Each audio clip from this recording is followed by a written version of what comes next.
Anderson, let's try that again. So I'm gonna have a few, see, there I go. I totally fumbled over my words. I don't even know if I'm gonna edit that. All right, guys, so I'm just on another little unplanned adventure. I'm here at another cemetery.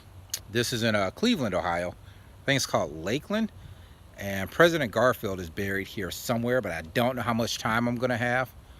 But let me show you a few things I saw already. Check this out. This is pretty cool. The lion. It's kind of weird. This one's over here all by itself too. Check out the detail on this. This is what I mean about coming to some of these cemeteries. It's like going to a museum. All right, I'm gonna apologize again. It's a little bit windy out here, so I'm gonna try to cut some of it out. This is pretty cool. Oh, a horse surrounded by all the grass. Canning family. 1926 to 2010 and 1930 and still alive. That's pretty cool. You know, the other cemetery I went to so far, I enjoy better. This cemetery seems, you know, it's been here a long time. I haven't been able to find the old section yet. So I'm gonna drive a little bit, drive around a little bit, see if I can find an older section, but that's pretty cool. Proof contrary to popular belief.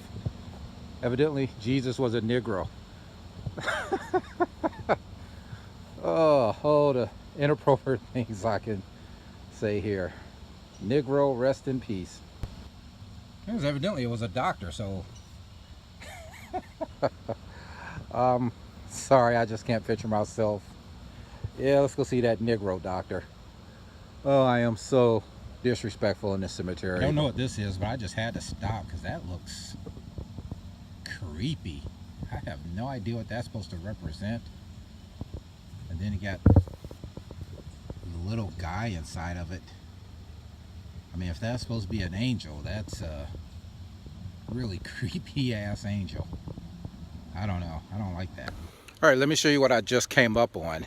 It's an area that I noticed is like way more manicured than the rest of the cemetery. I'm gonna turn this around and show you. So we got this plot over here. I mean, look at all the bushes out front. The grass is actually cut shorter, and this place is taken care of. Look like they haven't trimmed the bushes a little bit. So I start walking up here. Let's go this way. And I noticed the name up there is Lerner. So anybody from where I'm at, I'm in Cleveland, Ohio. Lerner was the name of an owner of the Cleveland Browns. And sure enough, I came up here, and you probably can't see it, but if you look in here, Alfred Lerner. So this is actually a mausoleum for the owner of the Cleveland Browns. This is a beautiful little area. It's like his own little park. I mean, this is inside the cemetery, and look how well manicured they keep this area. But I guess, you know, when you're the owner of a football team, you got a little spare change in your family. So pretty cool. All right, I'm gonna keep walking around. Some more interesting stuff. I don't think I've ever seen stuff like this at a cemetery. People have like their own garden section of smelling like the smell of mulch. Look how well manicured they keep this. Got the statue. The Ames family is like a little glass block. The A right in the middle. Man. You know, this is going again, like I say, I would rather spend time in a cemetery than spending time in a park. It is so peaceful and quiet out here. It's just another beautiful cemetery. So I'm gonna keep moving around, see what I can find. All right, so once again, guys, it's getting a little windy, so I hope it's not picking up too bad. I don't have my earbuds in, but let's check out the detail on this statue. I'm sitting here on a little bench, and we have markers over to this side and markers to this side, but you sit on this bench and it faces towards this. So let's take a closer look at some of the detail on here. Just look at the detail. That's like amazing.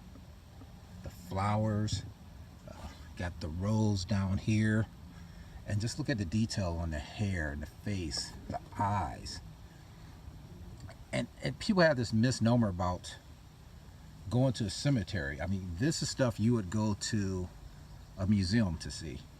So you can go out, find a historical cemetery in your area, and I'm telling you, it's another those things you can do for free, and it's like spending a day in a park and a museum at the same time. I'm barely touching the tip of the iceberg of what I would like to see here, and I know I'm going to run out of time because it's going to get dark, so I'm going to have to come back here another day. But until then, I'm going to keep exploring and see what else we got here. Okay, so I was actually on my way down that way to get to the Garfield monument, President Garfield, and I'm going to show you what I just passed. And what's really weird about this, I'm going to back up a little bit because it's just right here by the main road. Let's show you who this is over here.